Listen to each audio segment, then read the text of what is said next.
The next iteration in the Civilization franchise, Civ 7, is on its way, and you may be wondering what all you need to know in order to look at buying this next game.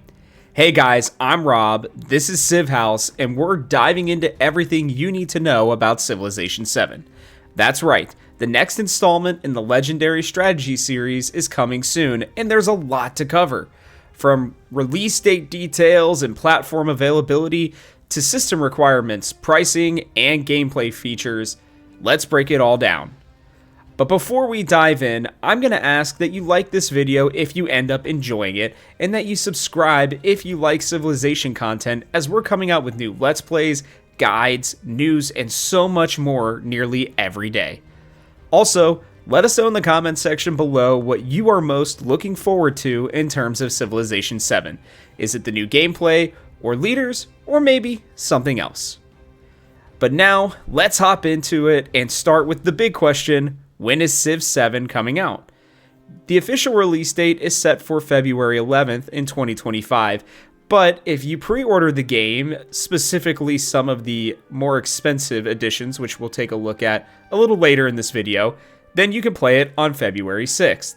Fans have been waiting a long time for this, and depending on when you are watching this, the game could be out or releasing soon. As for platforms, Civ 7 will be available on PlayStation 5, PlayStation 4, Xbox Series X and S, Xbox One, Nintendo Switch, and PC. For Mac and Linux users, we have some good news. You'll also be able to play Civ 7 at launch. There is one thing to note though, and it's that performance will vary depending on your system. The Nintendo Switch, for example, will have smaller maps and fewer players compared to high-end PCs. Now, you may also be wondering, will Civ 7 be on Xbox Game Pass? As of now, that seems a little unlikely. While the game is no longer tied to the 2K launcher, there's been no confirmation that it will arrive on Game Pass at launch. However, never say never, as it could happen later down the line. Moving on to system requirements, if you're playing on PC, you'll need to know if your rig can handle Civ 7.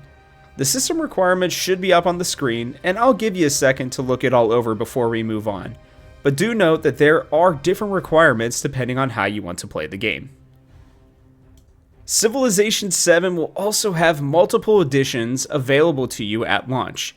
The first one is the standard edition, which is the $70 USD edition, and that comes with the base game, and if you order it early, you can get the Tecumseh and Shawnee pack along with it. Then you'll have the deluxe edition for about $100, and you'll get everything in the standard edition, along with early access on February 6th, if you get it, before the February 11th release date.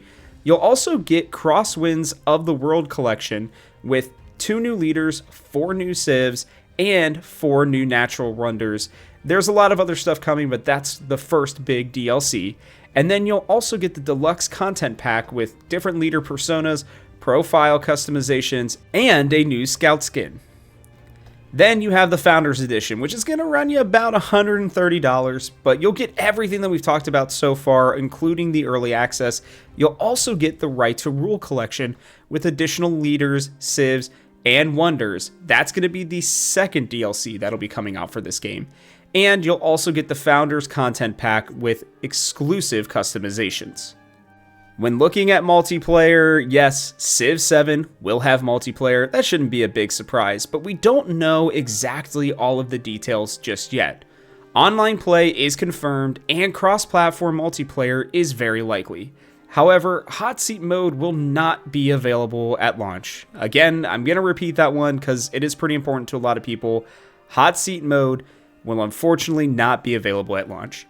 If you're unfamiliar with hot seat mode though, it allowed multiple players to take turns and play the game on the same system. While it is going to definitely be disappointing for a lot of different fans, there's a very good possibility of it being added post-launch. At least that's what the devs have told us so far. Now we are into the section that most people have probably been looking forward to, and that's the gameplay. We have condensed this down to 2 very specific things, but hopefully you'll stay with us and you'll check out some of the other videos that we'll make for much more in-depth guides. But in Sid Meier's Civilization 7, Significant changes have been introduced to the traditional gameplay mechanics, particularly concerning era transitions and the relationship between leaders and civilizations. Let's start with era transitions. The game is now divided into 3 distinct ages: Antiquity, Exploration, and Modern.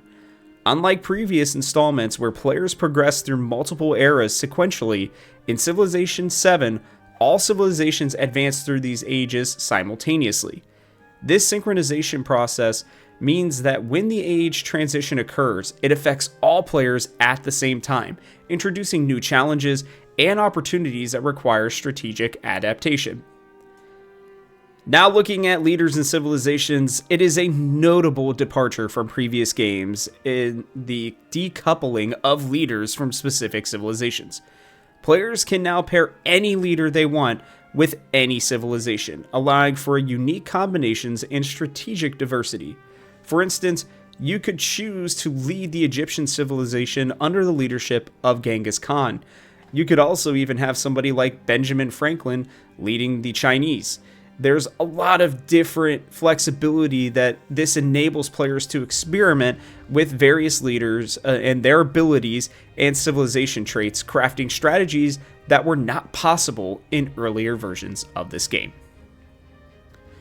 But that's going to wrap it up for us, and I hope that you've enjoyed this and found it to hopefully help you make a decision about whether or not you want to get Civilization 7. But that will wrap it up for us here on this video. So from our house to yours, thanks for watching, and we hope you'll join us for one more turn.